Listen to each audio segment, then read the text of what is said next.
প্রিয় দর্শক, আসসালামু আলাইকুম। আপনারা দেখতে পাচ্ছেন আমরা চলে আসছি রাজধানী গাবতলী কয়লার ঘাটে। চারপাশে মেঘলা আকাশ অন্ধকার হয়ে আসছে। এরই ভেতরে চলছে একটি বিশাল আকারের ক্রেন দিয়ে জাহাজ থেকে লোডিং আনলোডিং কাজ। এরই ভিতরে রয়েছে প্রচুর স্রোত পানির। তুরাগ নদীর এখন বর্ষাকালের কারণে প্রচুর স্রোত রয়েছে, দেখতে পাচ্ছেন আপনারা। শুধু একটি ক্রেনেরই কারণেই শত শত শ্রমিক বেকার।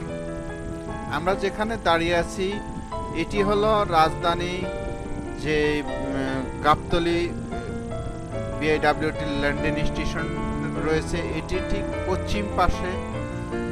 এখানে বেশিরভাগই কয়লার ঘাট নামে পরিচিত। এখানে দেখতেই পাচ্ছেন অল্প সময়ের ভেতরে বিশাল একটি জাহাজ থেকে বালু লোডিং আনলোডিং করতেছে। এর ভিতরে চলছে তড়িঘড়ি করে, কারণ বৃষ্টি হওয়ার সম্ভাবনা রয়েছে। দেখতেই পাচ্ছেন আপনারা একটি ক্রেন ধারা।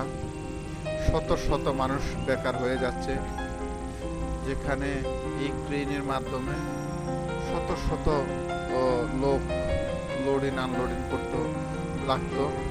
ওখানে মাত্র একটি ক্রেনের মাধ্যমে অল্প সময়ের মাধ্যমে আনলোডিং করতেছে। আর এখানে যেখানে শত শত লোক থাকতো সব সময় দেখতাম আমরা, এখন প্রযুক্তি এমন পর্যায়ে নিয়ে গেছে শত শত মানুষ বেকার হয়ে গেছে। এখানে আগের মতো এরকম জাঁকজমক লেবার পাওয়া যাচ্ছে না, লেবার শূন্য হয়ে পড়ছে, শ্রমিক বেকার হয়ে গেছে। শত শত শ্রমিকের অভিযোগ প্রযুক্তি কারণে দিন দিন কাজ নাই হয়ে যাচ্ছে। কারণ হচ্ছে একটি ক্রেনের মাধ্যমেই যে অল্প সময়ের ভিতরে যে লোডিং আনলোডিং করতে পারছে, এটি আসলে অনেক সময় লাগতো টুকরি করে মাথায় করে আনলোডিং করতে।